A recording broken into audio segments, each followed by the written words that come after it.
அனைவருக்கும் வணக்கம். நான் ஏன் 4 லைன் 4 லைன் பாடல் பாடுறேன்னா, நிறைய முழு பாட்டு என்கிட்ட இருக்குது. இதெல்லாம் வந்து முழு பாடல் இதில் பாடக்கூடாது என்பதனால தான் நான் பாடுறதில்ல. நிறைய பாடல் எழுதி வச்சிருக்கிறேன். அதை ரெக்கார்டிங் பண்ணணும், வீடியோ பண்ணணும். இதெல்லாம் பண்ணணும். ஆனால் கொஞ்சம் பொருளாதாரம் கொஞ்சம் கஷ்டமாக இருக்குது. அதனால் இப்படி இருக்கேன். பார்க்கலாம் என்ன பண்ணலாம், நடக்குதுன்னு பார்க்கலாம். இதில் இந்த பாடலை எழுதியது நான் தான். இது உங்களுக்காக.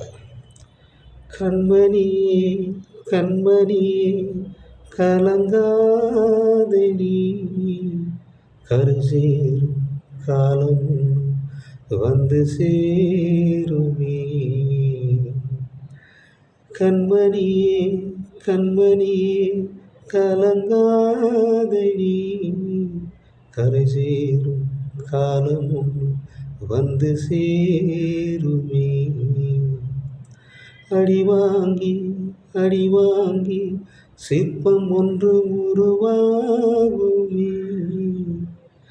நாம் வாங்கும் அடியெல்லாம் அந்த சிற்பம் போலவே. காலம் ஒரு நாள் மாறும், நம் கண்ணீர் எல்லாம் தீரும். காலம் ஒரு நாள் மாறும், நம் கண்ணீர் எல்லாம் தீரும். கண்மணியே கண்மணியே கலங்காதடி, கரை சேரும் காலம் ஒன்று வந்து சேருமே. லைக் பண்ணாதுங்க, ஷேர் பண்ணுங்கள். நன்றி, வணக்கம்.